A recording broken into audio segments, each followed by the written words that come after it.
ఆ ముఖ్యమంత్రిగా చేసిన పనులనే కాబట్టి సత్యనారాయణ గారికి ఇద్దాం సార్. మనకి విచారణ ఎదుర్కోవాలి. Enough time. సత్యనారాయణ గారు ఏంటి అసలు దీన్ని ఎట్లా కన్క్లూడ్ చేద్దాం? ఇప్పుడు బాలకోటయ్య గారు చెప్పినట్టుగా, మీరు చెప్పినట్టుగా కొన్ని వందల సంవత్సరాలు ఇతర మతస్థులు హిందూ దేశాన్ని పరిపాలించిన తల్లి పాదాల దగ్గర కూడా తాకలేకపోయారు. మా దగ్గర హైదరాబాద్లో కర్మన్ ఘట్ అని ఒక టెంపుల్ ఉంటుంది సార్, ఆంజనేయ స్వామి టెంపుల్. అక్కడ బోర్డు రాసి ఉంటుంది, ఔరంగజేబు వచ్చి తన సైనికులతో వచ్చి దేవాలయాన్ని నిర్మూలించాలనుకుంటే, అపవిత్రం చేయాలనుకుంటే ఒక శబ్దం వచ్చి ఆ శబ్దానికి చెవుల నుంచి రక్తం గారి తన సైన్యంతో పారిపోయారు ఔరంగజేబు గారని అక్కడ రాస్తుంటుంది సార్. ఏ హిందూ రాజు కూడా ఇతర దేశాల జోలికి వెళ్ళలేదు, ఇతర మతస్థుల జోలికి వెళ్ళలేదు, ఇతర నిర్మాణాల జోలికి అసలు వెళ్ళలేదు, వెళ్ళకూడదు కూడా. అది ధర్మం అంటే. Please sir. ఇప్పుడు లక్ష్మణరావు గారు ఇందాక ఆయన వరుసగా ఈ ప్రభుత్వం వచ్చినటువంటి 4 నెలల కాలంలో కేవలం కేసులు పెట్టి ఇబ్బంది పెట్టే పనే చేస్తున్నారు తప్ప సంపద సృష్టించేటటువంటి ఆలోచన లేదనేటటువంటి విషయాన్ని వాళ్ళు రేస్ చేశారు. కానీ మీ ద్వారా వారికి తెలియజేసేది ఏంటంటే, ఏపీ స్టేట్ ఎన్నికల్లో ఈ కూటమి ఆంధ్రప్రదేశ్ ప్రజానీకానికి అనేక హామీలు ఇచ్చింది. కేవలం పరిపాలన చేసేటటువంటి ఒకటే కాదు, ఈ పరిపాలనలో గత ప్రభుత్వ హయాంలో జరిగిన అనేక రకాలైనటువంటి అవినీతి అక్రమాలని వెలికి తీస్తామని, దానికి సంబంధించినటువంటి అధికారులు కానీ సంబంధించిన వ్యవహారాలు కానీ అన్నీ కూడా బయట పెడతామని చెప్పి హామీ ఇస్తే, ఆ హామీ మేరకు విశ్వసించి ఆంధ్రప్రదేశ్ ప్రజానీకం ఈ కూటమికి పట్టం కట్టినటువంటి ఈ ప్రభుత్వం ఒక పక్క పాలన చేస్తూ ఇంకో పక్క ఇవన్నీ కూడా వస్తున్నాయి. ఆయన చెప్పినటువంటి జిత్వారీ కేసు కానీ లేదా ఈ ఐఏఎస్ ఐపీఎస్ ఆఫీసర్ల విషయాలు కానీ ఇవన్నీ కూడా కంటిన్యూ సీరియల్గా జరుగుతున్నాయి. అంటే దీన్ని వదిలేయాలా? దీన్ని వదిలేస్తే భవిష్యత్తులో జరిగేటటువంటి పరిస్థితి ఏంటి? న్యాయం కోసం చూసే సామాన్యుడి యొక్క ఆలోచన ఏంటి? ఇదంతా కూడా జరగాలి. కాబట్టి ఫస్ట్ ఆఫ్ ఆల్ దాన్ని ఆయన బాగా అర్థం చేసుకోవాలా.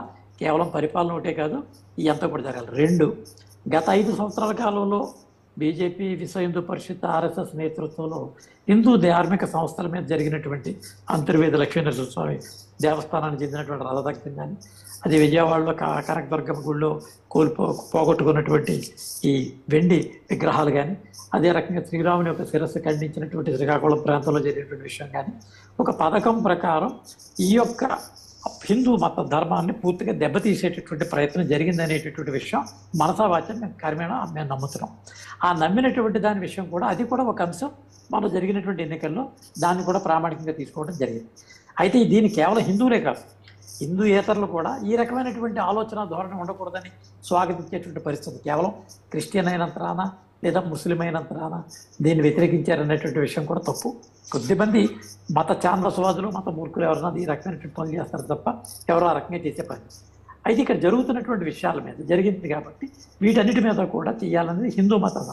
3వది, వారన్నది హిందూ మతం ఎక్కడ ఉందని. కరెక్టే, హిందూ మతం అనేది లేదు ప్రపంచంలో. మతం అనే దానికి ఉంటే దానికి ఒక గ్రంథం ఉండాలి, ఆ గ్రంథానికి ఒక ప్రవక్త ఉండాలి. హిందూ మతానికి ఆ రకమైన హిందూ ధర్మం ఇది. హిందూ ధర్మం వేరు, హిందూ మతం వేరు. వాళ్ళకి బైబిల్ ఉంటుంది, దానికి ఒక జీసస్ క్రైస్ట్ ఆయన ఉంటాడు, దానిపైన ఒక యెహోవా దేవుడు ఆయన ఉంటాడు. వాళ్ళకి ఒక ఖురాన్ ఉంటుంది, దాని మీద వాళ్ళకి సంబంధించినటువంటి దేవుడు ఉంటుంది. ఈ రకమైనటువంటి ఒక గ్రంథం లేకుండా, ఒక మతం లేకుండా, ఒక ధర్మం ఆధారంగా వెళ్ళేటటువంటి పరిస్థితి. అది కాక నేను ఇందా చెప్పాను, ఇది మధ్యప్రాచ్యంలో జరిగినటువంటి ఈవెంట్స్. వారు వెళ్ళలేదని లక్ష్మణరావు గారు మాట 2022లో రానివ్వలేదు. మరి మీ ప్రభుత్వం ఉండగా రానివ్వకపోవటం అని మీరు చెప్పడం అంటే అది మీ డొల్లతనం తప్ప మేము దానికి ఎవరేం చేస్తారు? ఖచ్చితంగా తీసుకెళ్ళి నిలబెట్టాలి. మానవుడు మీరు నిలబెట్టుంటే శభాష్ అనేటువంటి పరిస్థితి. ఎవరైనా సరే నిలబెట్టాల్సింది. ఏ దళితుడిని కూడా వాళ్ళు అడ్డుకుంటే వెళ్ళలేము అనేటువంటి పరిస్థితి. అస్పృశ్యతకు వ్యతిరేకం, దానికి వ్యతిరేకం చేయాలి. బాబాసాహెబ్ అంబేద్కర్ ఆ రకమైనటువంటి హక్కులు ఇవ్వడం జరిగింది. మనకి ఆ హక్కులు ఉపయోగించుకునేటువంటి పరిస్థితి ఉంది. దానికోసం తిరగబడాలి జాగృతిగా ఉన్నటువంటి జాతులని. కాబట్టి ఇవన్నిటిని కూడా పరిగణలోకి తీసుకునేటటువంటి పరిస్థితుల్లో ఈ ప్రభుత్వం తాజాగా చేసినటువంటి నిన్న సుప్రీంకోర్టు వ్యాఖ్యలు ఏంటి చెప్పింది? మీరు చేసేటటువంటి అభియోగాలను నిరూపించేటటువంటి సాక్ష్యాలను పొందుపరిచేటటువంటి ప్రయత్నం ఉందా లేదా, మీరు దానికి ఉందా లేదా, ఈ 3 విషయాలతో చెప్పాడు. కాబట్టి ఇప్పుడు నేను మీకు ఇంతకంటే ముందు లక్ష్మణరావు గారితో నేను డిబేట్లో ఉండగా చెప్పాను. ఫస్ట్, ఇది చాలా గంభీరమైన ఆరోపణ. ముఖ్యమంత్రి కనుక ప్రూవ్ చేయకపోతే జగన్మోహన్ రెడ్డి తీసుకెళ్లి సింహాసనం మీద కూర్చోబెట్టినట్టు వస్తుంది. కాబట్టి నేను అనుకోవడం చంద్రబాబు నాయుడు అంత అమాయకుడు కాదు, అంత పసిబోలుడు కాదు. ఆయన సర్దుచితమైనటువంటి సరైనటువంటి సమాచారం ఉంటేనే తప్ప దాన్ని ఓపెన్ చేసి అది మనం అడుగుదాం సార్ తప్పకుండా. ఒకటి మాత్రం Definitely. ముఖ్యమైన చెప్పారు మీరు, ఎవరైతే రాజ్యాంగబద్ధ పదవుల్లో ఉన్నారో, ఎవరైతే నాయకత్వ లక్షణాలు ఉన్నాయనుకుంటున్నారో వారంతా కూడా ఎవిడెన్స్తో మాట్లాడితేనే మంచిదని ఒకటి మాత్రం ఈరోజు ఐడియా వచ్చింది సార్.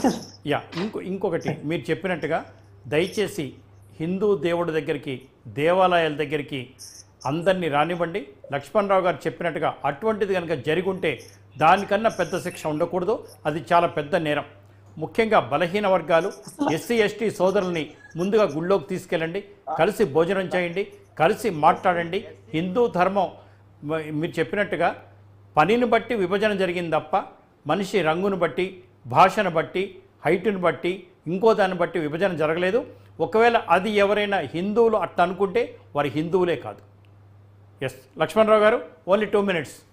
ఒక్క సబ్మిషన్ రైట్ సత్యనారాయణ గారు. ఇప్పుడు షియాలు సున్నీలు మధ్యలో గొడవ జరిగి కొట్టుకున్నటువంటి ముస్లింలు కానీ, లేదా ఇప్పుడు ఉన్నటువంటి డినామినేషన్లు, క్రిస్టియన్ డినామినేషన్లు, ఎన్ని డినామినేషన్ల మధ్య జరుగుతున్న గొడవలు కానీ, ఆఖరికి తాజాగా ఆంధ్ర ఈ లోధ